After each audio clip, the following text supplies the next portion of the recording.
Wali Kota Solo Gibran Rakabuming Raka mengatakan akan membantu Samin, penjaga sekolah dasar di Solo yang uang tabungannya rusak dimakan rayap. Diketahui uang tabungan tersebut rencananya akan digunakan Samin untuk menunaikan ibadah haji bersama istri dan 2 anaknya. Gibran mengatakan akan membantu mewujudkan keinginan Samin untuk pergi ke Tanah Suci. Putra sulung Presiden Jokowi menyarankan supaya masyarakat bisa menyimpan uangnya di perbankan. Hal ini agar kasus uang tabungan di celengan plastik rusak dimakan rayap tidak kembali terulang.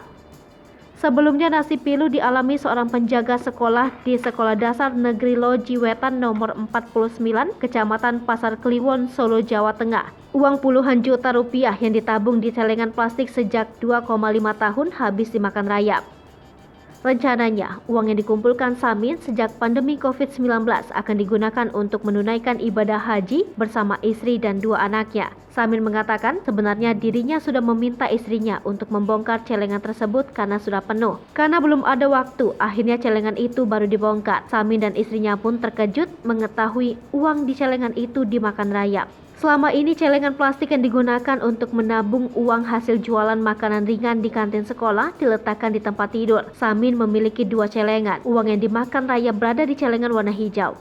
Kondisinya sudah tidak utuh lagi dan rusak. Jumlah uang tersebut sekitar 50 juta rupiah. Sedangkan uang yang di celengan ungu sebagian besar masih utuh meskipun ada yang dimakan rayap. Berdasarkan hasil penghitungan jumlah uang itu sekitar 49,8 juta rupiah.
Hai pemirsa Sri Popo TV, jangan lupa komen, like, dan subscribe, serta tonton terus